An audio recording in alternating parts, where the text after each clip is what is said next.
A paz do Senhor, meus irmãos. Estamos com essa live.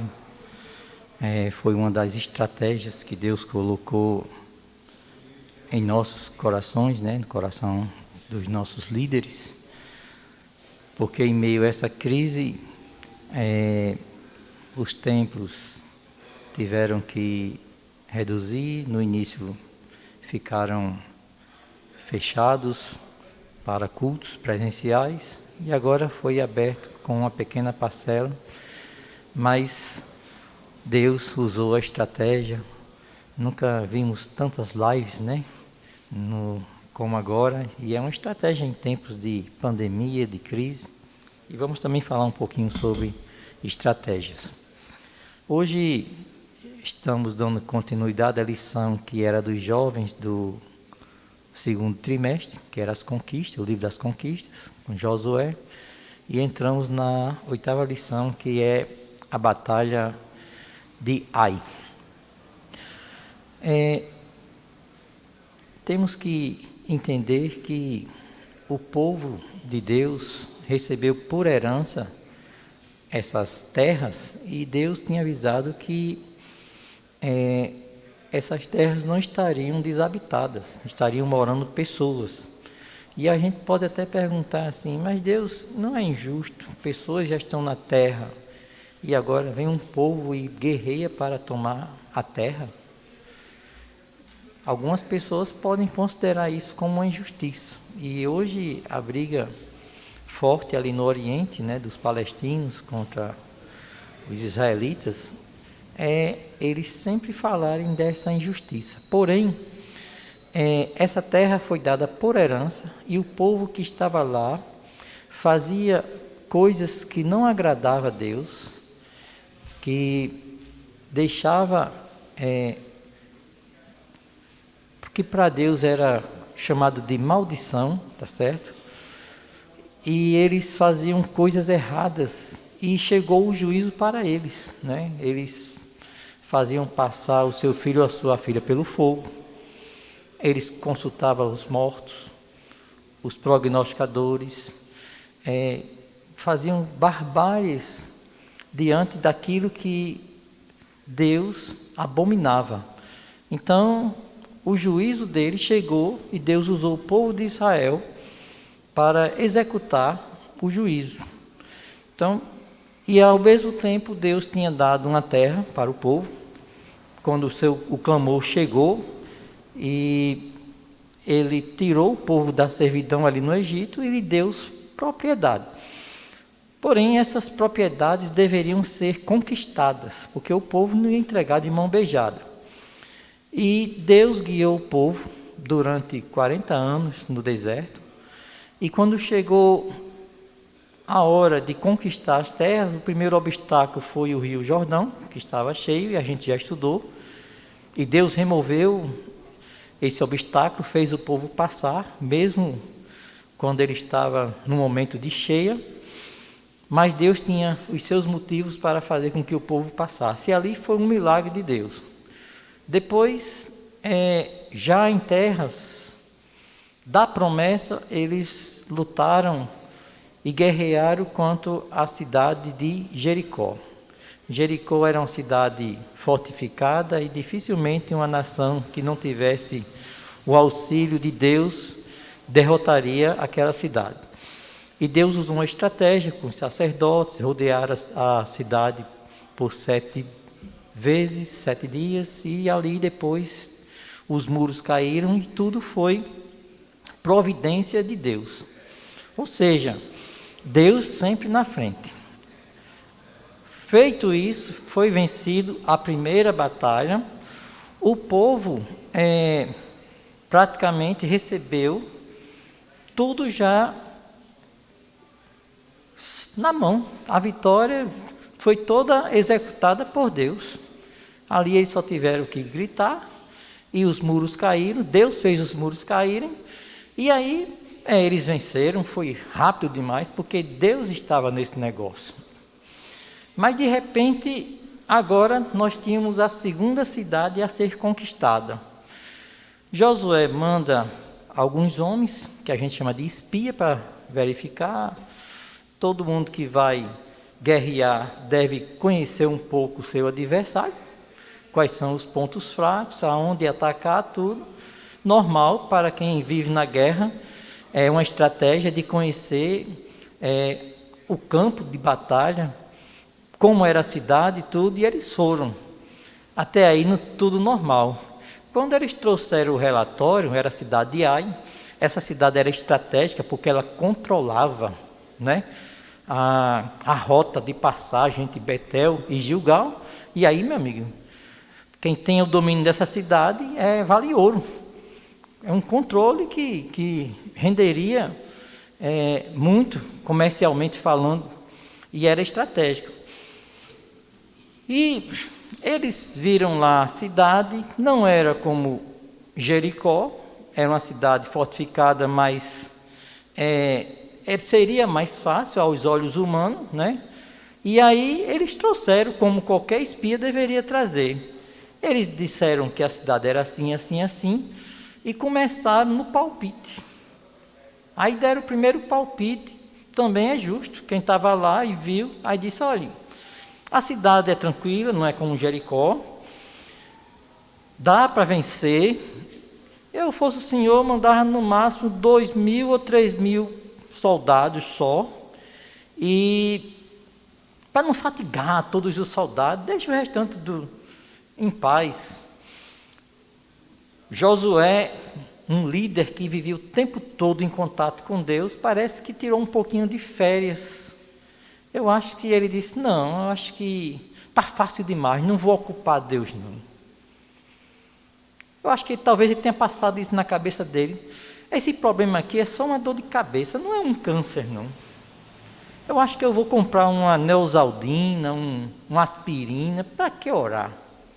O remédio serve.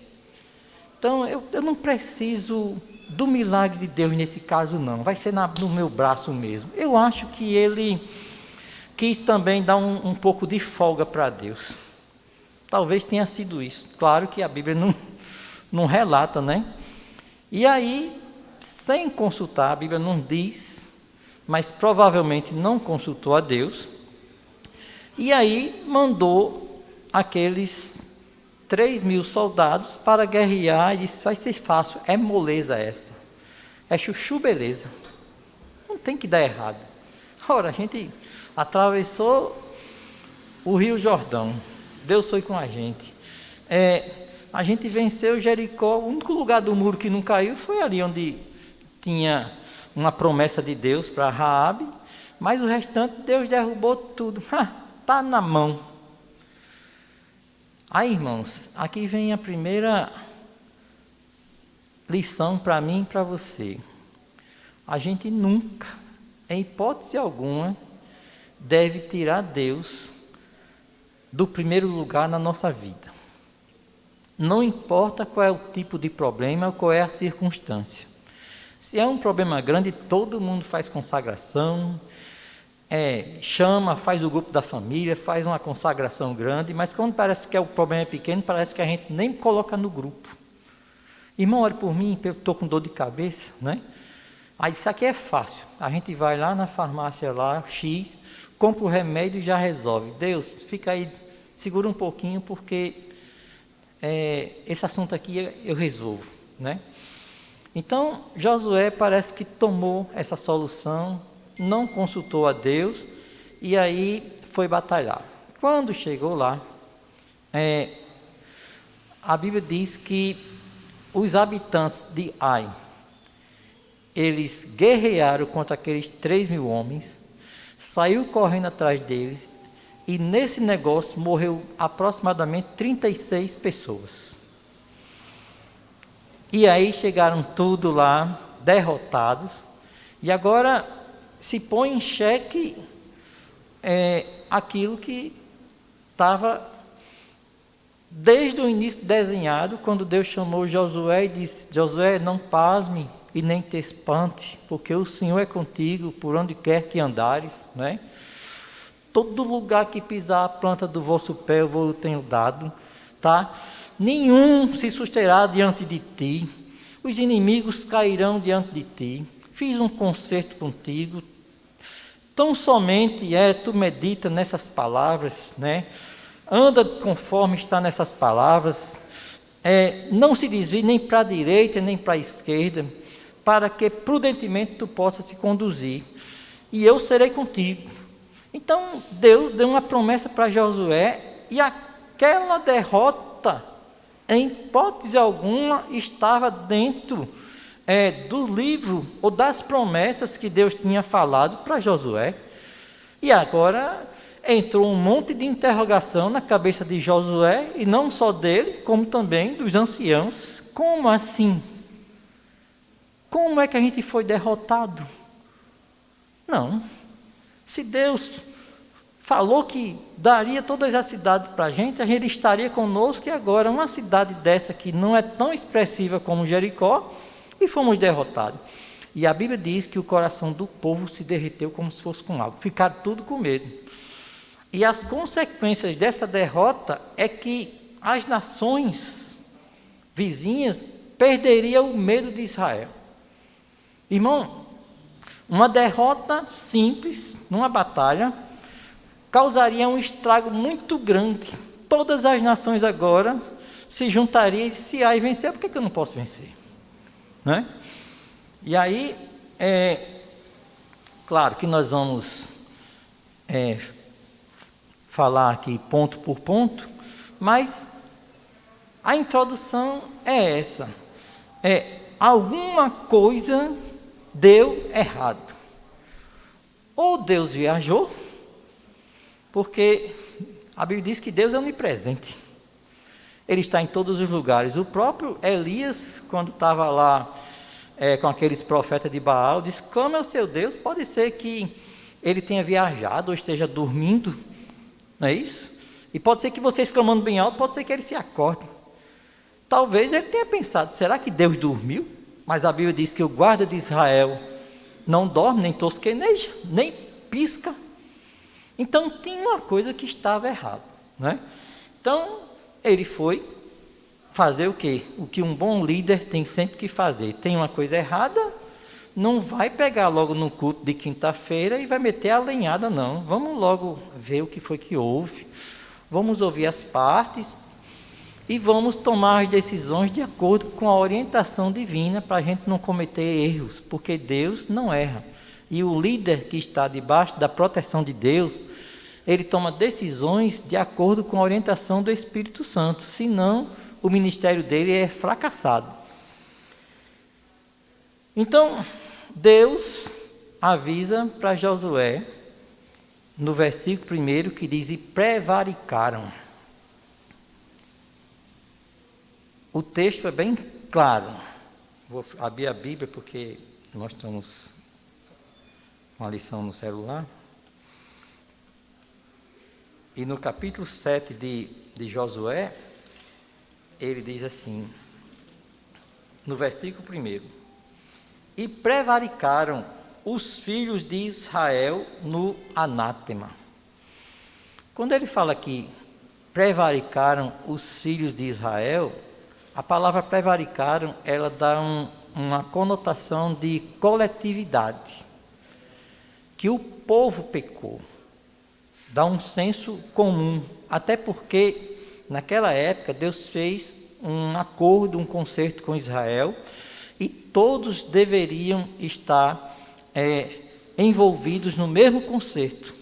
Todos tinham responsabilidades e eles conheciam as regras, tudo. Então o povo era um só. Então, se um pecou, todos pecaram. Para Deus, o concerto foi quebrado. Eu trabalho com sistemas, eu sou analista de sistema e estou nessa minha função atual. A minha formação é em análise de sistema, mas eu estou hoje liderando uma equipe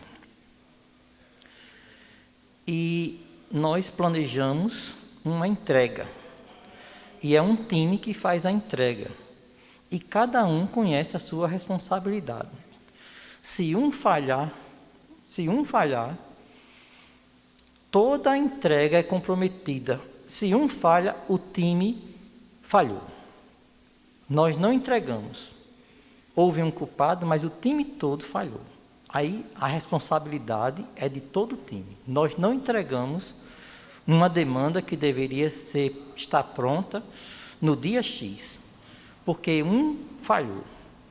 Então, seguindo esse contexto, houve uma responsabilização por todo o time, porque Deus fez a promessa para o povo e o povo era um só.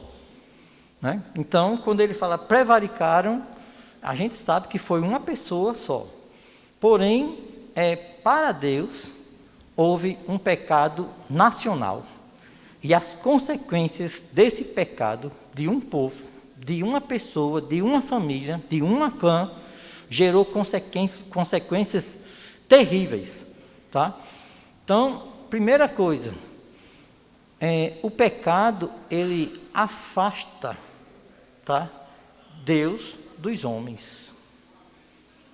A Bíblia diz que as vossas iniquidades fazem uma divisão entre mim e vós. Então, naquela guerra contra Jericó, que Deus deu Jericó nas mãos dos hebreus, Deus disse, olha, vocês ali vão guerrear, eu vou derrubar os muros, vocês vão fazer tudo. Agora tem um detalhe, tudo que for de ouro e de prata, vocês trazem para o tesouro. Ninguém fica com nada, porque se ficar é anátema, é maldição. Vocês escutaram, estão cientes disso? Por exemplo, aceitamos a Jesus Cristo como nosso Salvador. Todos aceitaram aqui. O pastor diz, irmãos, o pecado conduz o homem para o inferno. A Bíblia diz que o salário do pecado é a morte. Estamos ou não estamos conscientes desse negócio? Todos estão conscientes. Aceitou Jesus, pode até não conhecer bem as Escrituras, mas aprende que o salário do pecado é a morte. E que nós fomos perdoados e tudo. Então, de repente, nós fazemos uma campanha em prol, para Deus fazer uma obra, tudo. E de repente, nessa campanha, todos estão envolvidos nessa campanha. Vamos nos santificar, santificai-vos, porque amanhã o Senhor fará maravilha no meio de vós. E de repente, no meio dessas pessoas, tem 2 ou 3 que não estão compromissados com a campanha. Às vezes é para até expulsar um espírito maligno, e o camarada em pecado vai fazer o quê? Uma coisa é Paulo, outra coisa é o Deus de Paulo. Entendeu? Então, às vezes, por causa disso, muitos sofrem. Eu e vocês, tudo que nós fazemos, influenciamos pessoas que estão ao nosso redor. Por exemplo, eu entro numa empresa, eu fui contratado para fazer isso, isso e isso. Fui contratado para fazer um determinado trabalho.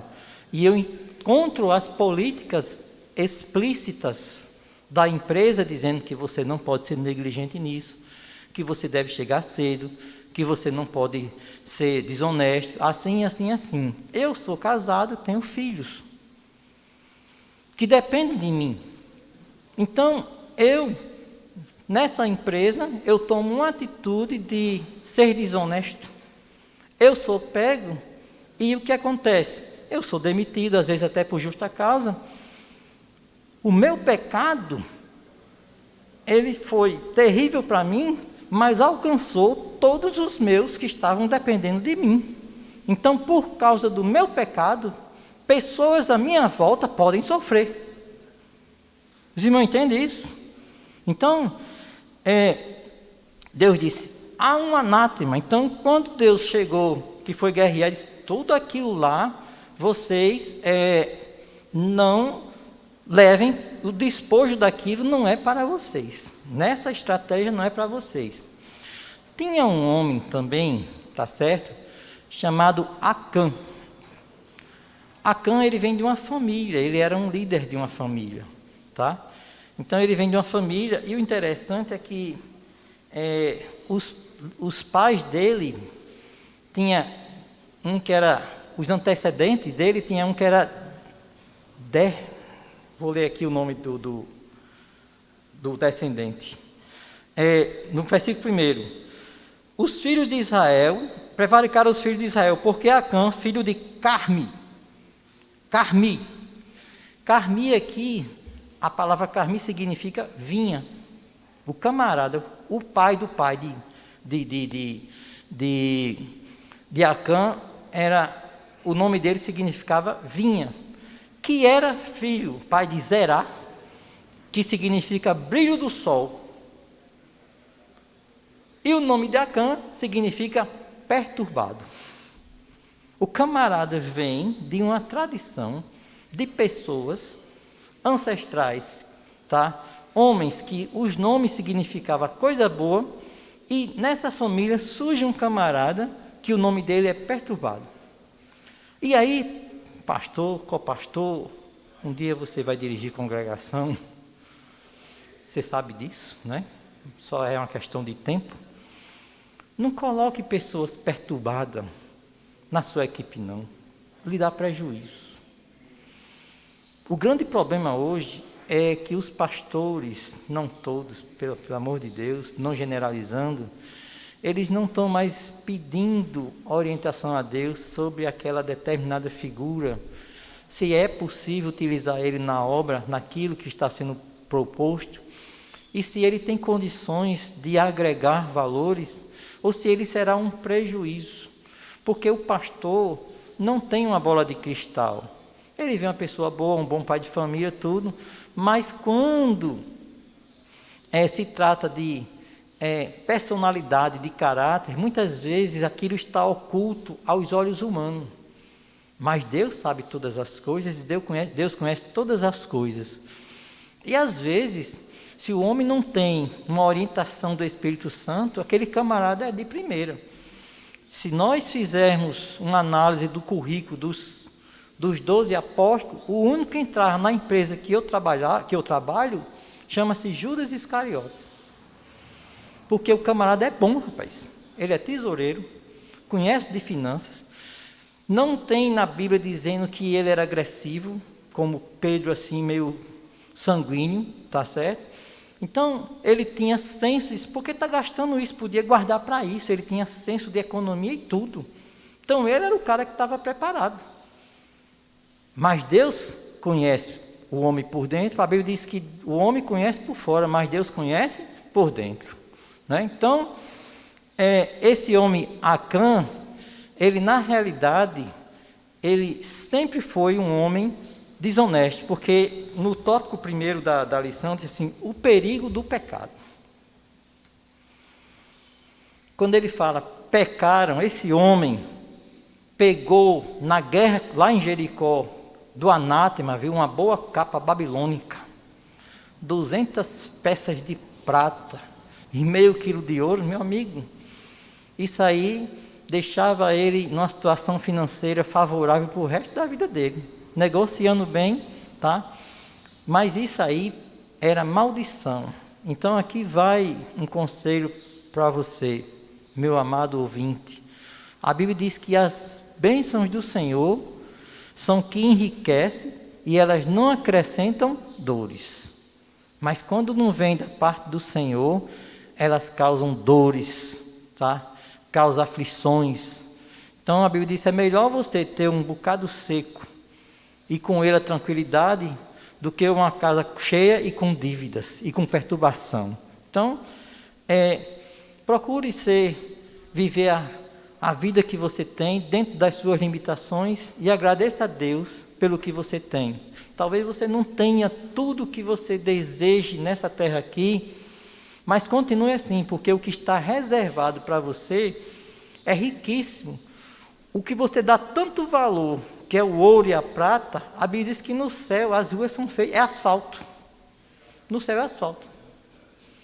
O que nós valorizamos aqui, o céu reputa isso como asfalto, para ser pisado, que as ruas são de ouro e de cristal.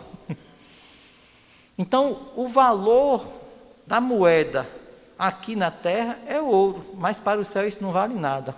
A moeda boa, a moeda de primeira, que nunca tem, não sofre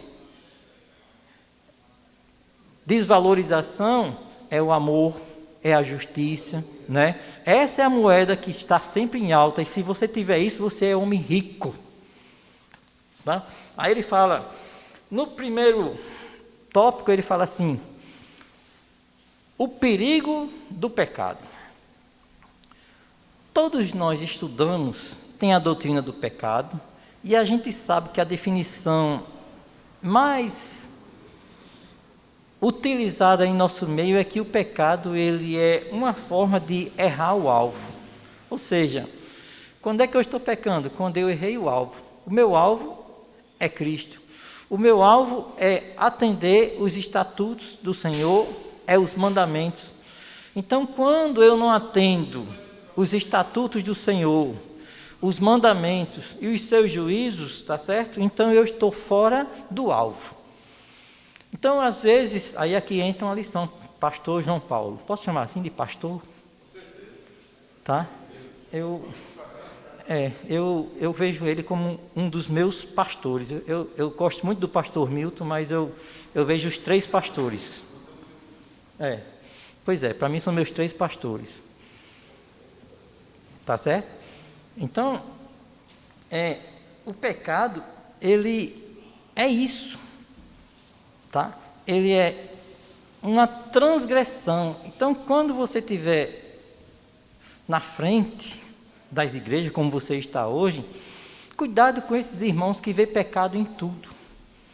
Porque o que tem força no pecado é uma lei. Se não existe lei, não existe pecado. A Bíblia diz que o que dá força ao pecado é a lei. Ou seja, é transgressão de mandamentos, escritos ou falados. Então, fulano de tal está em pecado. Por que está em pecado? Não sei, está em pecado. É porque está usando uma roupa não sei o quê. E desde quando isso é lei? Agora, quando está escrito na lei, se você transgredir é pecado. Por exemplo, Thalita, você vai no banco, hoje não precisa mais, que é tudo via aplicativo, mas na época minha, tem que ir no banco, pagar uma conta, ou comprar alguma coisa. Então, você recebeu uma ordem, é uma lei. Você vai lá, se você disser, não vou, você está pecando, porque você está desobedecendo uma ordem que pode ser escrita ou falada. Um pai pode dizer, vou sair, quando eu voltar eu quero a louça e a casa varrida. Louça lavada e casa varrida, deixou uma ordem. Então, se o pai chegar e não encontrou a louça lavada e a casa varrida, então aquele filho merece um castigo, porque deixou uma lei antes, para ele cumprir, e a lei pode ser cumprida e pode ser descumprida. Por isso que tem os juízos, juízos bons e juízos de condenação. Então, o pecado é isso. Tem um estudante que ele coloca vídeos, chamado pastor Agnaldo Betti, não sei se vocês já ouviram. Ele diz que o pecado é o luto disfarçado de festa. E é mesmo. Então, pecado, o salário do pecado é a morte, mas as pessoas amam pecar, fazem festa do pecado. Mas é o luto disfarçado de festa, porque as consequências do pecado sempre foram danosas e terríveis, tá? Então, no momento, o pecado é bom e agradável, mas ele produz frutos de morte, porque o salário do pecado sempre foi a morte. E todos pecaram e ficaram destituídos da glória de Deus. Uma outra coisa que é importante é que, às vezes, nós temos pessoas na casa do Senhor que pecam. Todos nós pecamos. Mas o pecado, ele deve ser um acidente de percurso. Eu estou andando, aí bati o carro. E achei que tinha razão e, de repente, me exaltei. Isso não é uma coisa que deve ser corriqueira. Então, às vezes, o pecado, em nossas vidas, a gente sai da linha por um acidente de percurso. Mas não é que a gente está o tempo todo nesse tipo de pecado. E existe também o pecado doméstico, de estimação. Esse é que é o perigoso. Sabe quando você cria um animal de estimação? Aí você alimenta ele, tudo para ele não morrer. a gente também às vezes alimenta o nosso pecado de estimação. Esse aqui, todo dia eu dou comida para ele. Aí como é que eu alimento ele? Por exemplo, se o meu pecado está nas redes sociais vendo o que eu não devia estar fazendo, está vendo? Então, eu não consigo parar com isso, eu estou alimentando ele. Todos os dias é um pecado que, aquilo, com certeza, se Jesus vier, eu não supro. Porque ele é um pecado doméstico, de estimação. Por isso que a Bíblia diz, aquele que confessa e deixa, alcança misericórdia. Então, estamos sujeitos a pecar? Estamos sim. Uma palavra mal colocada, uma situação, a gente pode sim, mas isso não faz parte da nossa vida. Mas tem pecado que é assim. Qual era o problema de Sansão? Foi Dalila? Não. Sansão, a Bíblia diz que eu até coloquei aqui, ele era um nazireu de Deus, tinha tudo para dar certo. Capítulo 16 de Juízes diz que Sansão então foi lá em Gaza e entrou numa prostituta. Ele já era. Pecado é uma fraqueza não tratada. É uma brecha que não foi tapada. E é só você ter uma oportunidade para você poder mostrar aquilo que já está em seu coração. Tá? Então, às vezes a gente fica assim falando, mas parece que não atinge a gente. Mas sim, eu estou levando umas pancadas aqui, eu acho que vocês também. Tá? Então, pecado é isso na nossa vida, são fraquezas que não foram tratadas. E essas fraquezas muitas vezes vêm da nossa vida passada. Porque a Bíblia diz que quem está em Cristo, nova criatura, é. Às vezes o camarada veio do alcoolismo. Então, ele não pode nem chegar perto de um barzinho. Porque ali pode ser que tenha uma fraqueza dentro, ele já é crente, o Espírito Santo está trabalhando, ele está num processo de santificação, está certo? Mas ele deve, a Bíblia diz, olha, deixando todo o pecado e o embaraço. Às vezes embaraça o crente. Então, o camarada que era viciado em drogas, aceitou. Vai, é essa fraqueza, é a brecha que Satanás vai entrar, pastor. Entendeu? Então,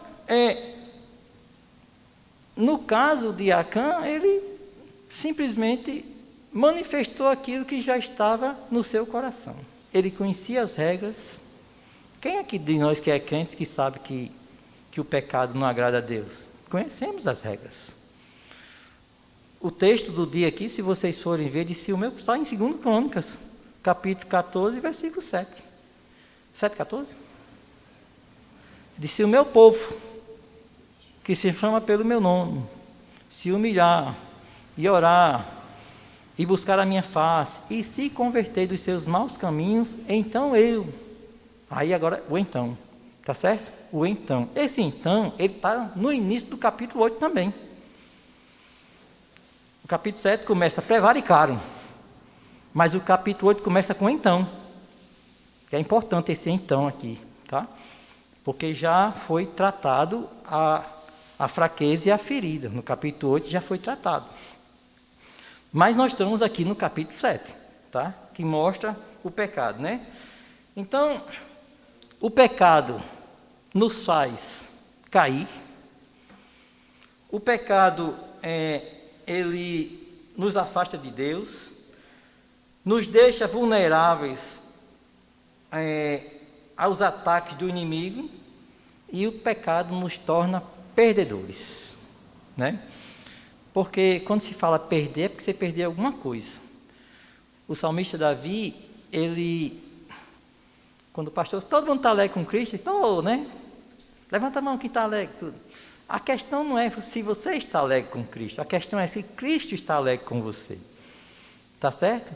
Então, o salmista Davi, ele diz, Senhor, não retires de mim o teu espírito. Então, ele não perdeu o espírito.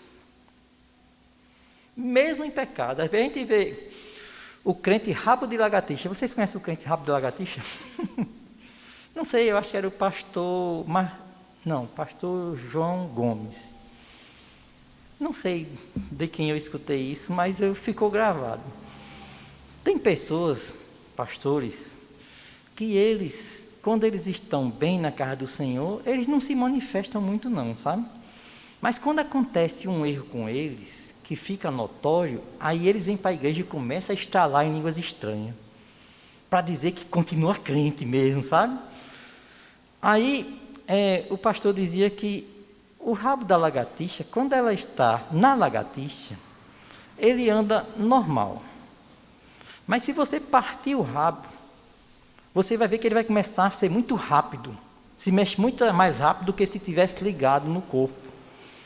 Mas ele dizia, fique de olho no rabo, porque você vai ver que com pouquinho tempo ele vai morrer. Já morreu, mas nem sabe que está morto. Tá certo? Então, o salmista disse, torna a dar-me aquilo que eu perdi, a alegria da tua salvação. Por isso que o pecado nos torna perdedores. Mas graças a Deus que nós não estamos mais na época da lei, porque a lei dizia, a alma que pecar essa, morrerá. Mas nós estamos na época da graça. E o Senhor diz, colocarei uma nova lei no seu interior e no seu coração. E a Bíblia diz que Ele perdoará os nossos pecados. Está lá em Jeremias capítulo 31, a partir do versículo 31. Então, o pecado é isso. E isso causa uma divisão entre Deus e o homem, a ponto de o homem, quando está em pecado, ele está em um voo solo. Por isso que a Bíblia diz que os anjos acampam-se ao redor daqueles que temem ao Senhor e os livram, não é isso? Ao redor. E a Bíblia diz que a gente tem que ter cuidado, porque o diabo, o nosso inimigo, anda em derredor, buscando a quem possa tragar. Quando o homem aceita Jesus como Salvador, que anda nos caminhos, que está no processo de santificação, ele se chega mais para Deus e se afasta do seu passado. Quando o homem está nos caminhos do Senhor, que começa a negligenciar os compromissos de santificação, ele começa a se afastar de Deus e se aproximar do seu passado. E aí é onde Satanás vem, porque ele começa a sair do redor de Deus e entrar no limite do derredor. E aí, irmãos, é perigosíssimo, tá certo? Então, eu acho que sobre o pecado, e quando fala o perigo do pecado, é porque o perigo é sempre as consequências. Se você colocar, tipo assim, não toque, é perigo, tem energia aqui, não sei quantos 1000 volts. O problema é as consequências de você tocar. Não entre nessa água porque tem tubarão. Qual é o perigo? É que se você entrar, o tubarão pode lhe pegar. Então, quando ele fala o perigo do pecado, é que se você cometer, as consequências são terríveis. E eu e você, nós somos livres. A Bíblia diz que se verdadeiramente o Filho vos libertar, vocês serão livres. Nós éramos escravos do pecado e agora nós somos livres. Não temos mais ninguém, um domínio sobre nós no pecado. Nós somos tão livres que temos a liberdade de pecar. Recebemos até a liberdade de pecar. Por isso que ele fala, não reine mais o velho homem, aquele que morreu lá na cruz do Calvário com Jesus Cristo. Tá? O velho homem. Tá? Porque ele pode reinar novamente. Então, o pecado é isso. O pecado de Acã. O único homem pecou, não é isso? Trouxe consequências para ele, para a família e para todo o povo, né? Quando fala prevaricaram, toda nação tornou-se culpada. Infelizmente, tem um versículo, eu acho que é Êxodo. Eu vou trazer à memória aqui esse versículo, Êxodo, capítulo 19. Se eu encontrar ele aqui, eu anotei.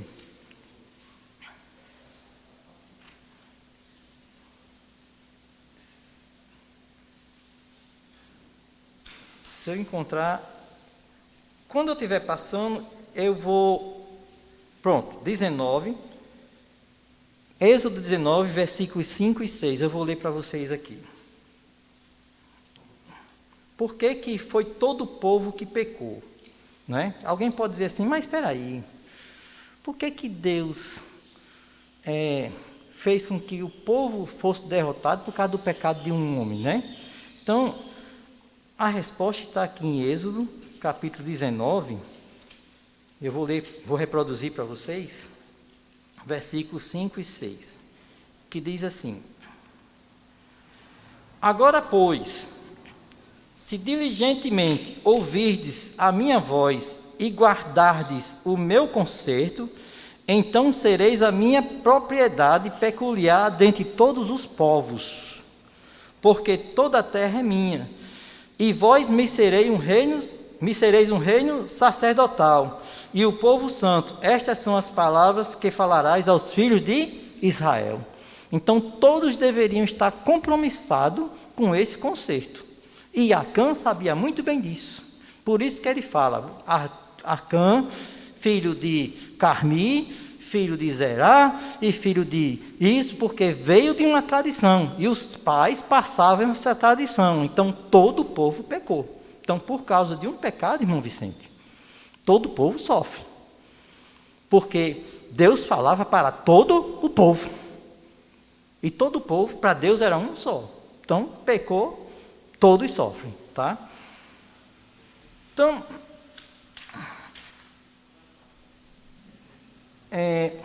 voltando aqui, naquela época, as pessoas, as tribos, você fazia parte de uma tribo, você era conhecido por você fazer parte daquela tribo. Por exemplo, eu sou da Assembleia de Deus, sou da Pleia. Então, eu sou conhecido por valores da Assembleia de Deus, tá certo? Por costumes, e às vezes é conflitante. Uma pessoa de uma denominação como a Igreja Batista, que pode, dentro dos estatutos daquela denominação, utilizar certas coisas que no nosso estatuto não é para utilizar, tá? Então, quando eu me igualo com ele, ele está certíssimo, porque o estatuto dele diz que ele pode andar assim, mas o meu estatuto diz que eu não posso andar assim, tá? Então, eu tenho uma identidade, meu nome é Genilson, mas eu sou da Assembleia. Então, eu tenho que andar de acordo com a maneira, com a cultura da Igreja Assembleia de Deus, tá? Então, é por isso que eles, no caso, todos sofreram, né? Outro detalhe que é importante.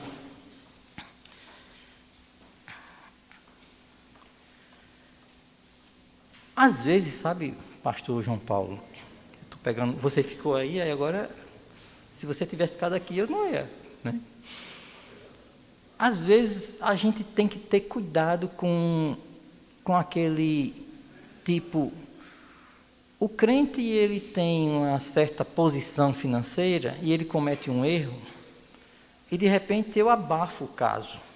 E, às vezes, aquele mesmo erro é cometido por um membro que não tem uma expressão dentro da igreja e, às vezes, é muito exposto.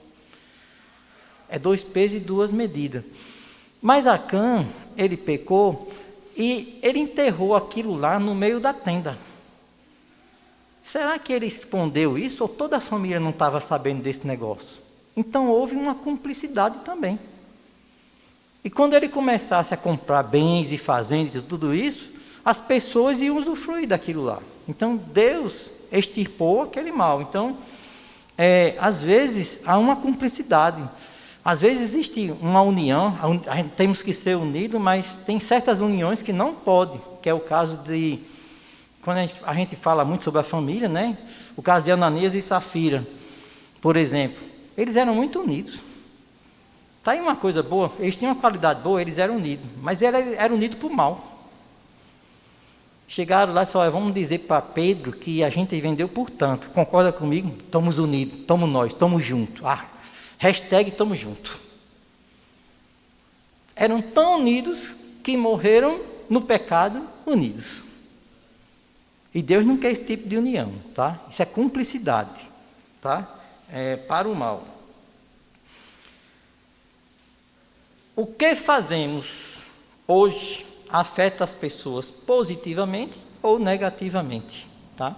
Então, por exemplo, nós vemos essas lives, o pastor João Paulo tem dado uns estudos sobre escatologia, isso tem afetado positivamente. Mas você podia fazer uma live para promover aí umas festas mundanas aí, e afetaria também as pessoas negativamente. Aumentaria o consumo da bebida, e isso. Então a gente tem que ter cuidado. E aí, irmãos, entra no que a gente chama de arrependimento e remorso, tá? Uma das coisas que ele não teve foi o que a gente chama de arrependimento. Ele teve remorso. Arrependimento é quando você está triste por um pecado que você cometeu. Rapaz, eu fiz uma coisa errada, aí estou arrependido. O salmista Davi estava arrependido. Ele cometeu um pecado e se arrependeu. E o remorso é a tristeza pelas consequências do pecado. Caramba, estou preso aqui porque bobeei. Se eu tivesse feito direitinho, eu não estava hoje aqui, tá? Só estou preso porque me dei mal, não planejei bem meu assalto, tá? Fui filmado. Se eu tivesse apagado a câmera, tá? Então o remorso dele, a tristeza dele, não é porque ele roubou, é porque ele foi pego e vai pagar as consequências. Então remorso é a tristeza, tá certo? Pelas consequências do pecado. E arrependimento é a tristeza pelo ato que você cometeu e você quer mudar de vida, tá? Provérbios 28:13. O que encobre as suas transgressões nunca, never, jamais prosperará, tá? Mas o que as confessa e deixa alcança a misericórdia de Deus. Então, cometeu erro? Cometeu. É o pecado de acidente de percurso? Perdão. É o pecado doméstico? Perdão, mas aquele que confessa e deixa, alcança misericórdia. É só confessar e não deixar, não funciona, tá certo? Então, uma derrota. Ponto 3. O primeiro tópico, o terceiro ponto, né? Subtópico. Uma derrota. Como nós já falamos, quando a gente aceita Jesus Cristo, a Bíblia diz que Deus é Espírito. Deus é Espírito. Quando ele estava aqui na terra, ele foi visto pelos homens.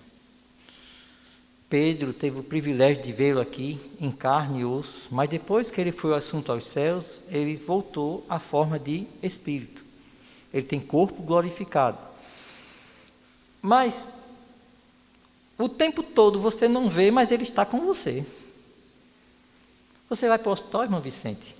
Não tenha dúvida que Deus permite que você vá, porque Ele quer que você sirva a Ele lá no hospital. Você entendeu?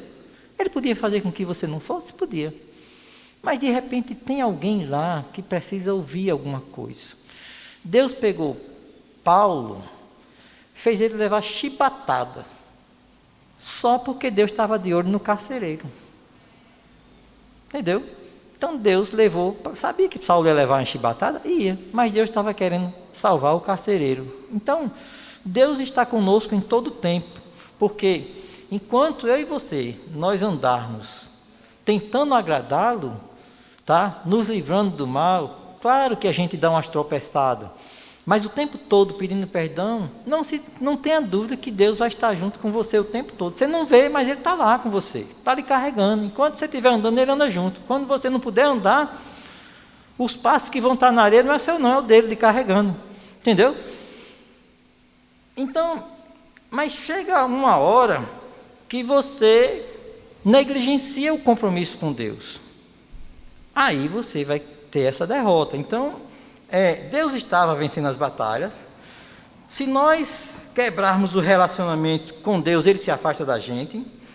O inimigo se fortalece. Todas as vezes que eu alimento, porque existe uma briga entre eu e uma espiritual, tá? É aquela briga, tá? A carne lutando contra o espírito dentro de mim. É uma luta terrível. Então, quando eu alimento mais o espírito, eu enfraqueço a carne. Mas quando eu alimento a carne, eu enfraqueço o espírito. E nessa hora, nessa batalha, o inimigo se fortaleceu. Disse, eu via esses crentes aí, eu sabia que eles oravam e Deus fazia tudo. Eu tenho até medo, mas agora eu estou vendo que esse camarada aí está... Que a estratégia do inimigo é essa, ele não pode com você, ele tenta colocar tropeços. Ele faz duas coisas para um crente. Uma, ele derruba o crente. E outra, ele faz o crente tropeçar. Ou ele deixa você muito atrás, porque o Senhor diz, quem quiser vir por mim, negue-se a si mesmo, tome sua cruz e siga-me. Ficar de olho em Jesus Cristo. E às vezes ele faz você tropeçar. Ou seja, passar na frente de Jesus Cristo. Tropeço é cair para frente. Quando você levanta uma topada, você cai para frente. E às vezes ele derruba para trás. Porque ele não quer você sempre atrás de Jesus Cristo. Tá? Seguindo ele. Tá? Então, o inimigo se fortalece. E Josué cometeu alguns erros como líder. Tá? Primeiro, ele subestimou o inimigo. Recebeu o recado dos espias, disse, 3.000 homens. Dá, 3.000 homens dá. Mas o salmista, ele diz, uns confiam em carros e outros confiam em cavalos. Mas eu farei menção do nome do Senhor. Ele confiou no braço forte. 3.000 vai dar. Deus, fica aí que eu resolvo essa parada. Pode ficar tranquilo aí. Um líder não pode fazer isso. Pastores, o problema pode ser pequeno como for, a orientação é essa, busque ao Senhor.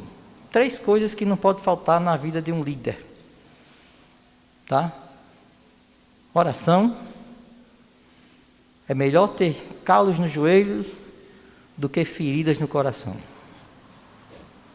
Número 2, ele deve ser um analista, além de pastor tem que ser analista, analisar a situação. E número 3, pastor tem que ter paciência. Pastor tem que conhecer o passo da ovelha. Tem que conhecer o tamanho certo. Tem que andar, parar. Quem alcançou Jesus Cristo foi a mulher que tinha um fluxo de sangue.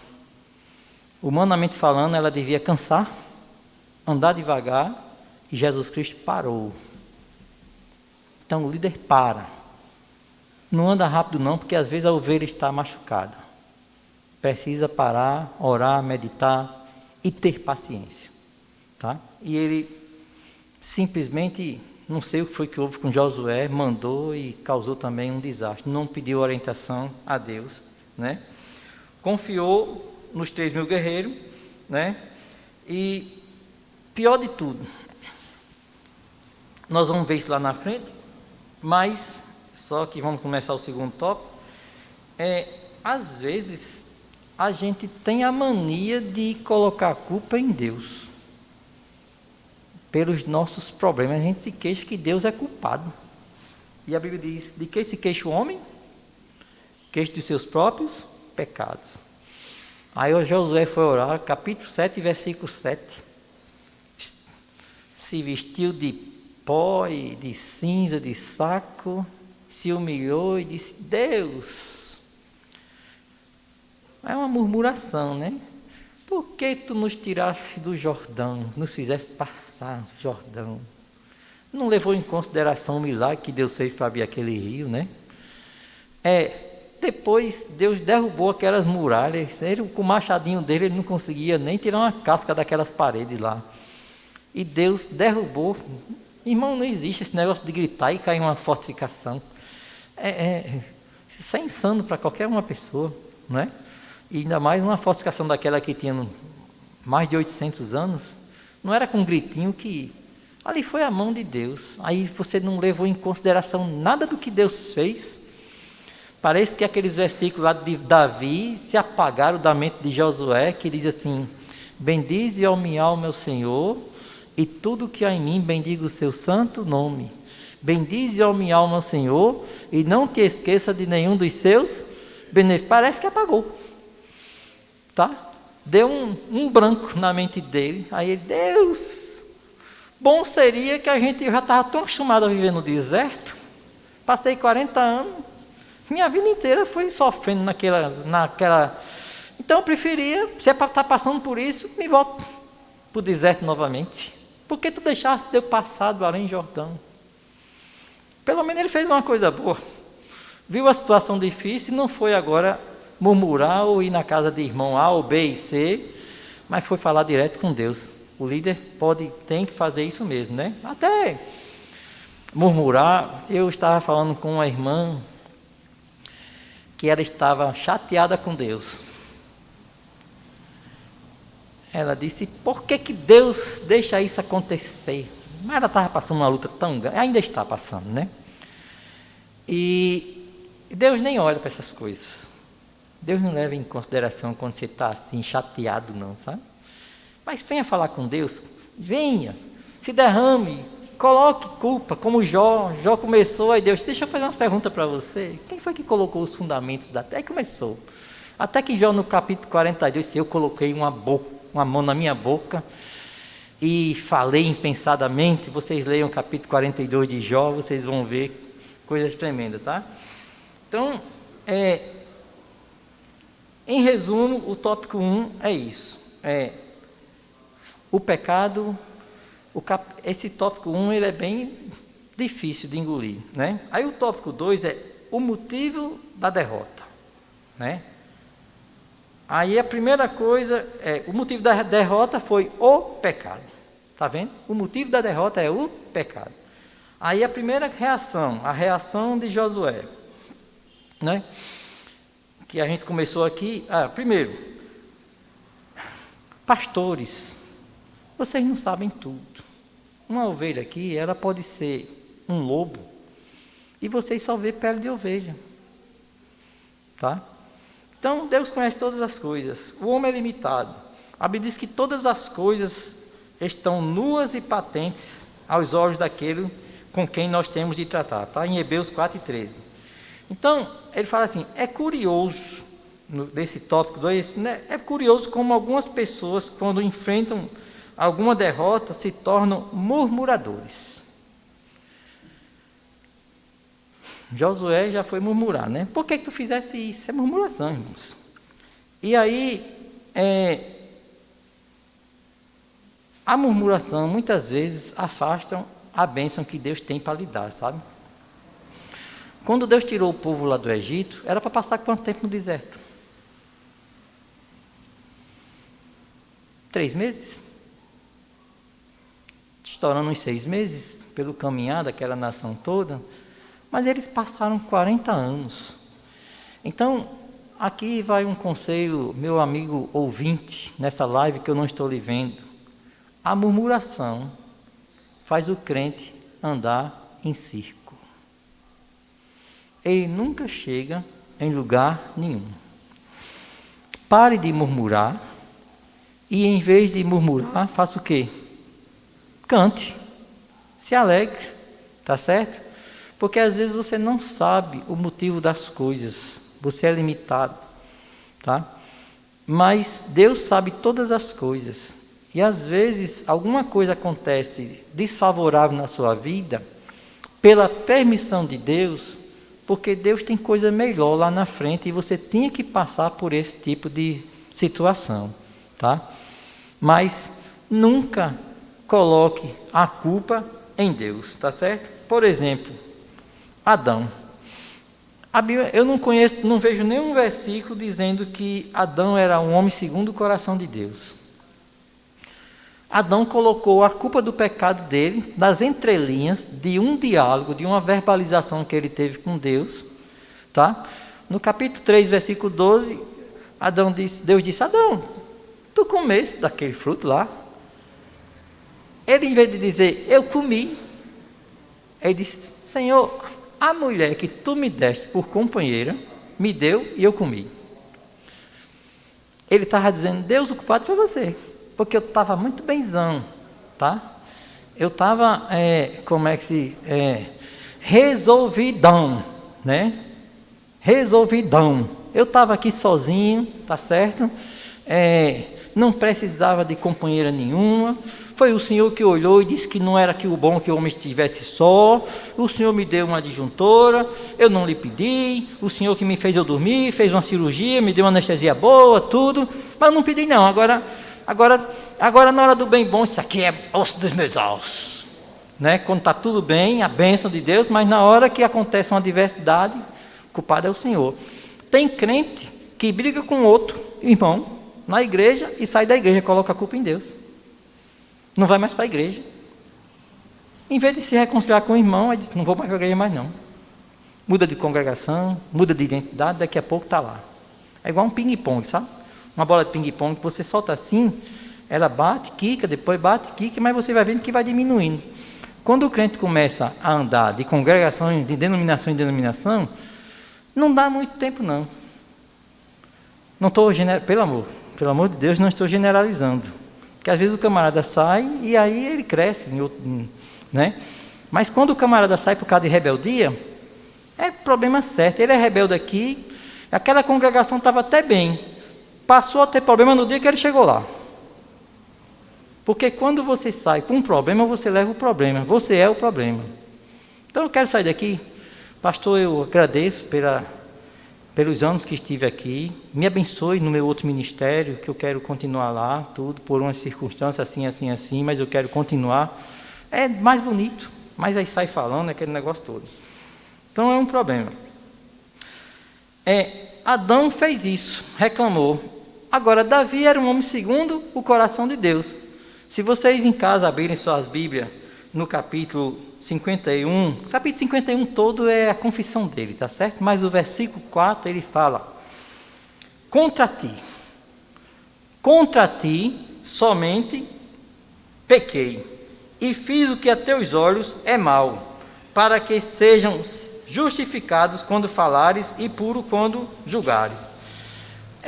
Davi, ele podia ter chegado e ter dito: papai, quem mandou aquela mulher tomar banho naquela hora?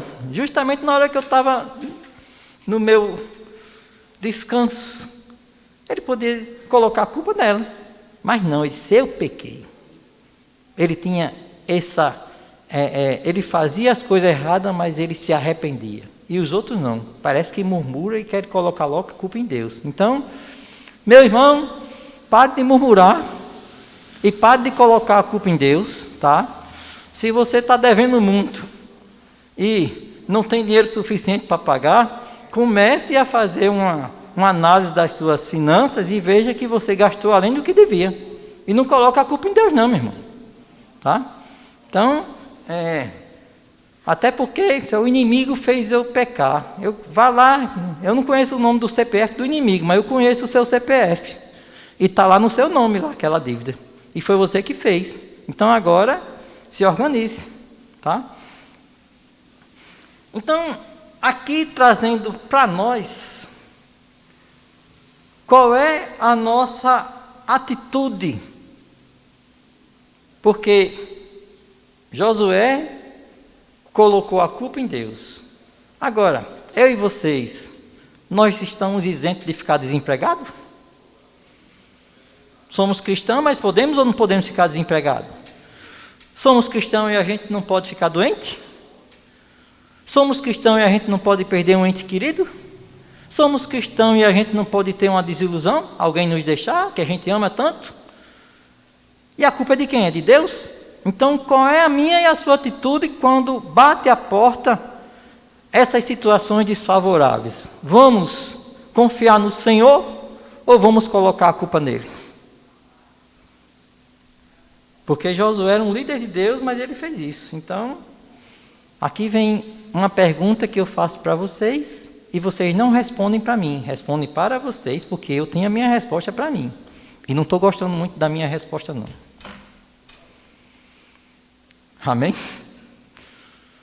Genilson, você tome jeito. Você está ensinando, então tome jeito. É isso.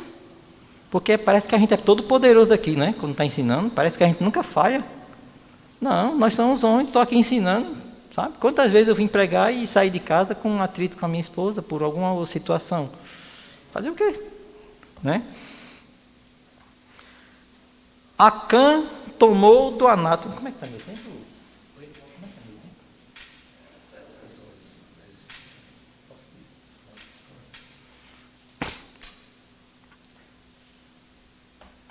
Então, por que nós perdemos? Aí Deus começou a falar. Primeiro, a oração começou assim: reclamação, reclamação, reclamação. Aí Deus fala: stop, pare com isso, meu irmão. Que murmuração é essa? Vamos conversar aqui, tá? Tá bom, já que você veio falar comigo, eu vou dizer por quê. Vou explicar direitinho por quê essa situação, tá? Até agora, você e os anciãos estão com 1000 interrogações na cabeça. Mas vocês não vieram falar comigo? Oração não é isso? Não é uma via de mão dupla? Eu falo com Deus e Deus fala comigo? Eu pergunto e Ele me responde? Então agora está aqui a resposta. O homem pecou, tá? Ele simplesmente, ele colocou no meio daquela guerra toda, ele pegou o que era maldição, anátema. Anátema, irmãos.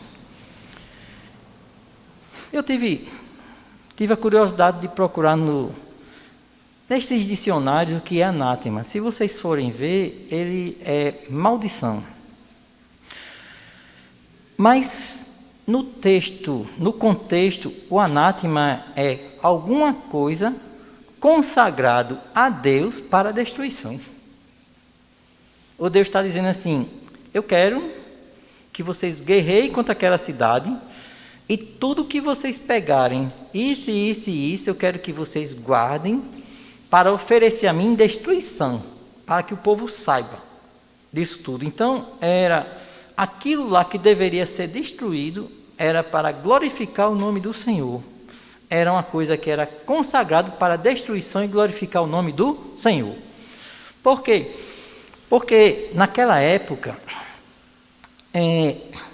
quando as nações guerreavam, eles tinham em mente que havia uma guerra de entidades. E as entidades, elas são simbolizadas pelo templo da cidade. Tanto é que qualquer cidade que você chega, aquela cidade mostra a devoção dela por uma entidade, pelo templo maior, né? Pelo marco que tem lá. A gente vai nessa cidade do interior, a gente vê, às vezes a cidade é tão... As casas são fraquinhas, tudo, mas no meio da cidade tem um templo imenso, e às vezes é glamouroso, bonito, tudo, mostrando que aquela cidade cultua aquela divindade.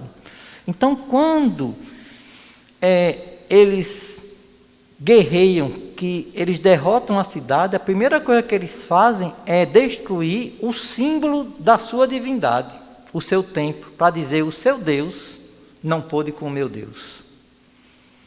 Então eles têm essa noção. Então aquilo, o anátema era isso, aquelas peças de prata eram riquezas que era consagrada aos demônios ídolos.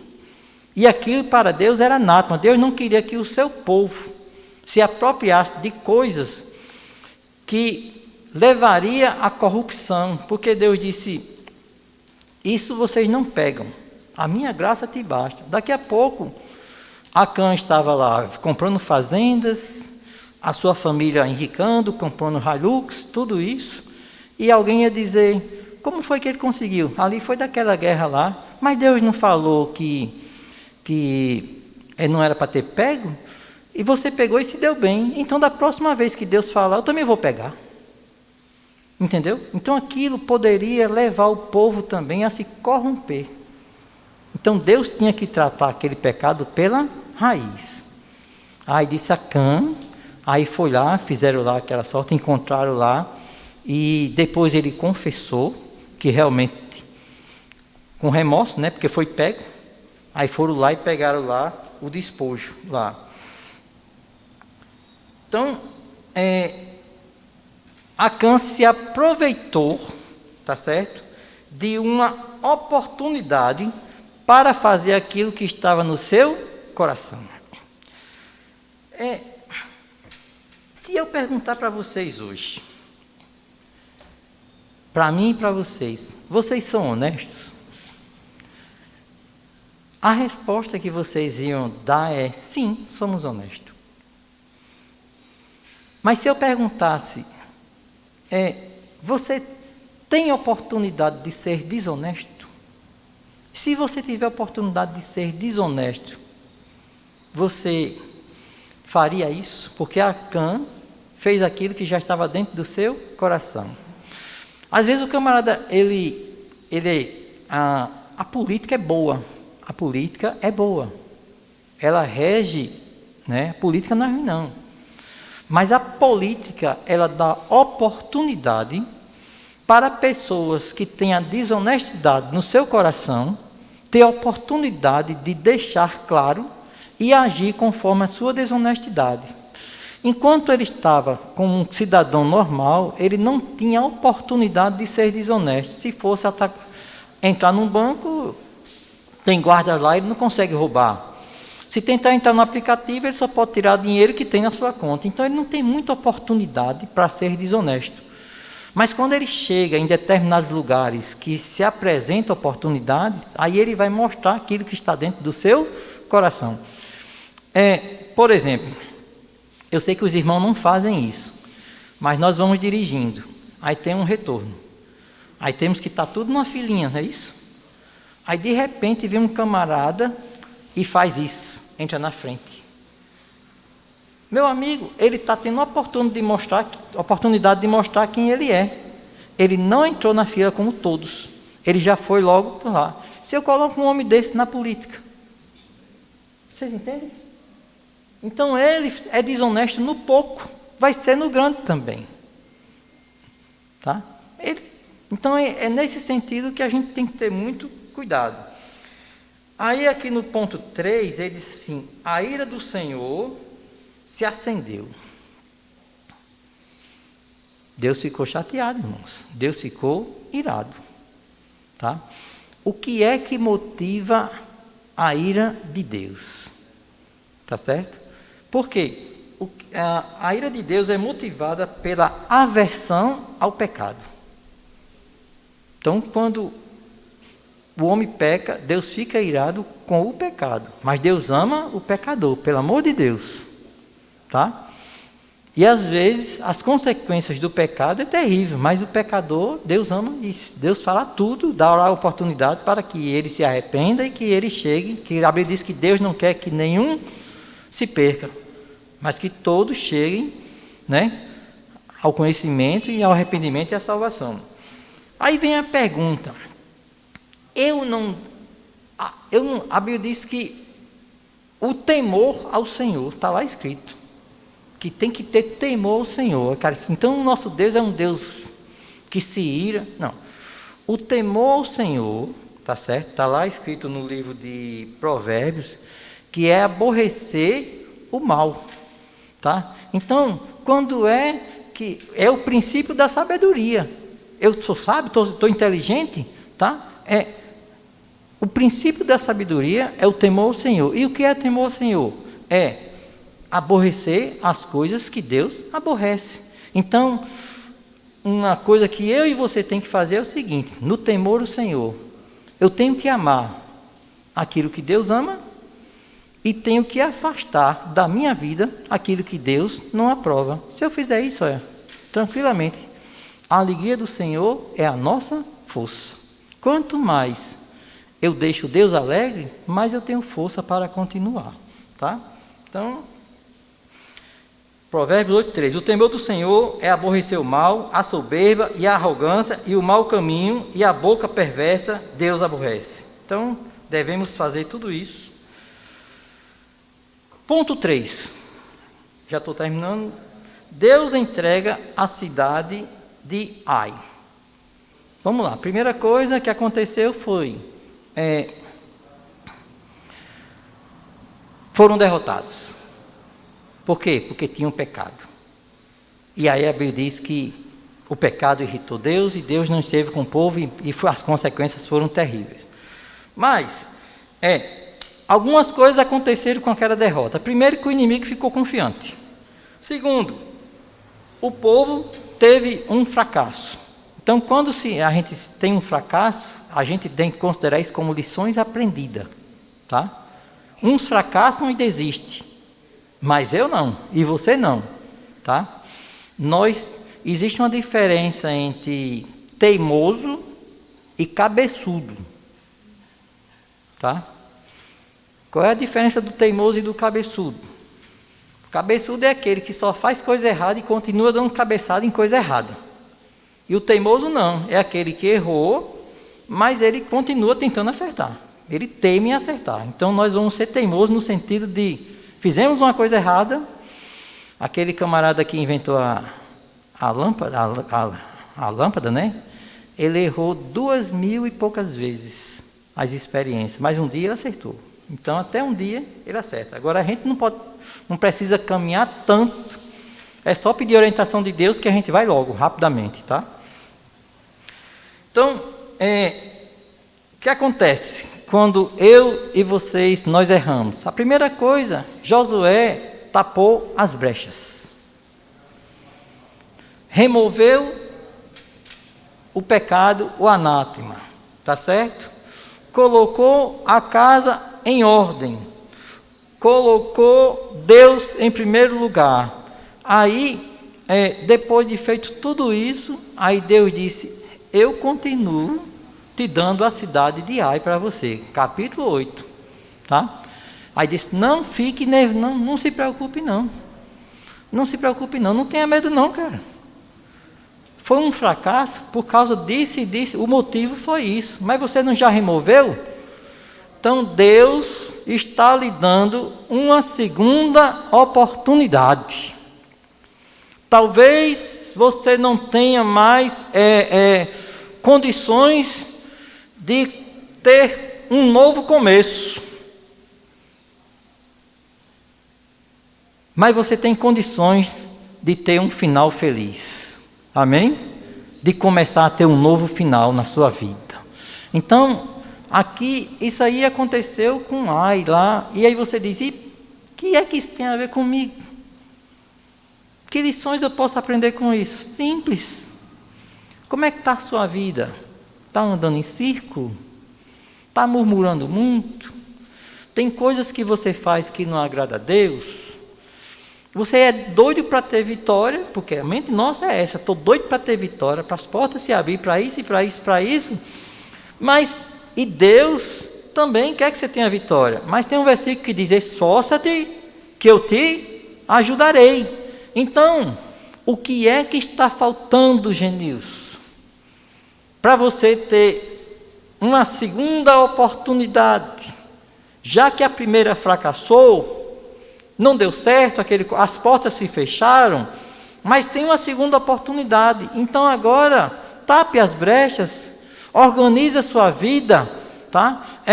Veja na sua vida o que precisa ser consertado, para que Deus diga, pare de ter um coração derretido, não desista, insista e persista, mas primeiro organize, se organize, remova aquilo que não agrada a Deus na sua vida, na minha vida, porque é um coração contrito e quebrantado, Deus não deixa de ouvir e de abençoar, tá? Então, o texto dessa lição é, se o meu povo, que se chama pelo meu nome, e aí começa a dizer regras, se converter dos seus maus caminhos, tá? Então Josué fez o dever de casa dele. Tá?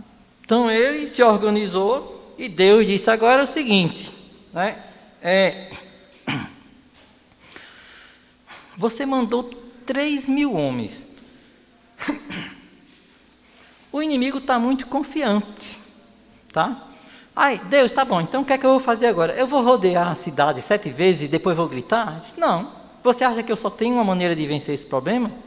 Eu tenho estratégia, cada assunto é uma estratégia. Cada assunto é uma estratégia.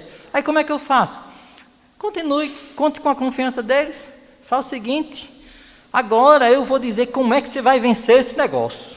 Primeiro você pega 30.000 homens, mandou quantos? Da primeira vez, mandou 3.000. Ele disse, você pega 30.000 e coloca lá por trás da cidade. Tá? Depois, você vem com mais 5.000 homens. E você fica na frente da cidade.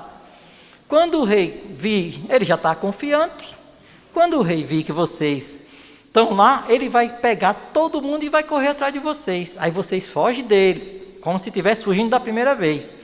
Quando vocês fugirem, tá?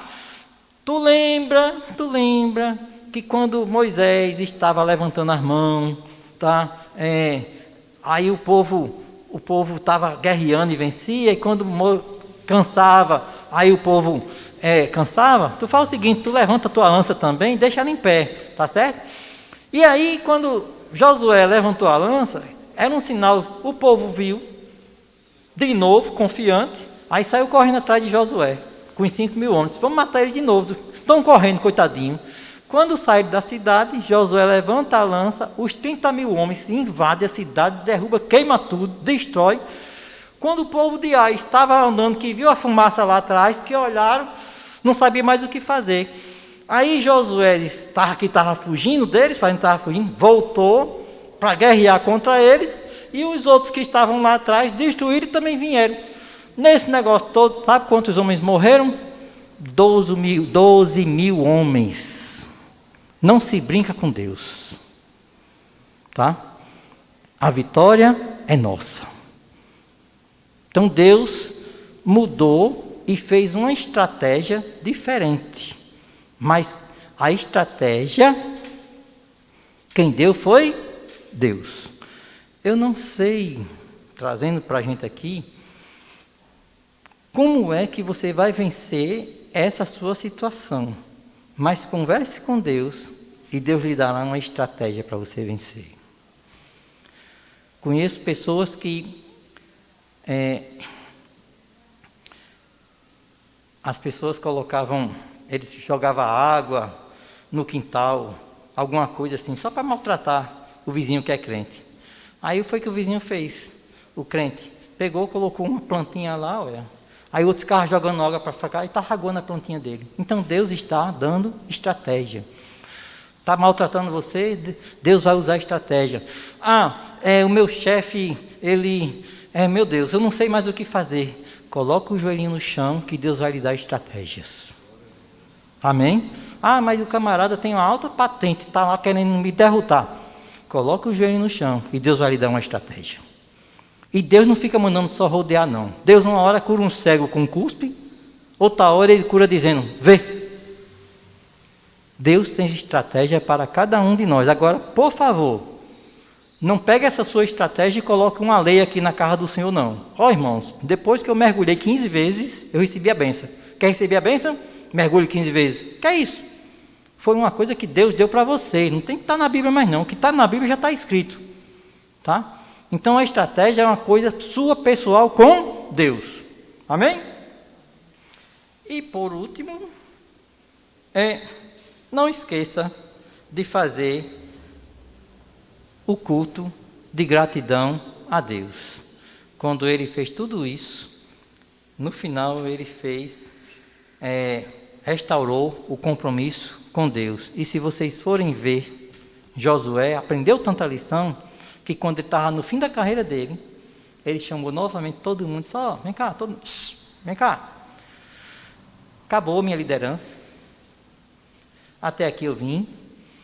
Não preparei ninguém, Deus também não me deu Agora é vocês, cada um de vocês, tá? Mas eu quero dizer uma coisa para vocês, tá? Vocês podem seguir os deuses das terras que vocês habitam, ou também vocês podem seguir o costume dos deuses lá da além do rio. Porém, eu e a minha casa, não vou fazer como Acã fez com a casa dele, mas eu e a minha casa, nós serviremos ao Senhor. Amém? Então, que Deus nos abençoe e que o pecado em nossas vidas não exista, e se existir, que ele seja um acidente de percurso. Que Deus nos abençoe.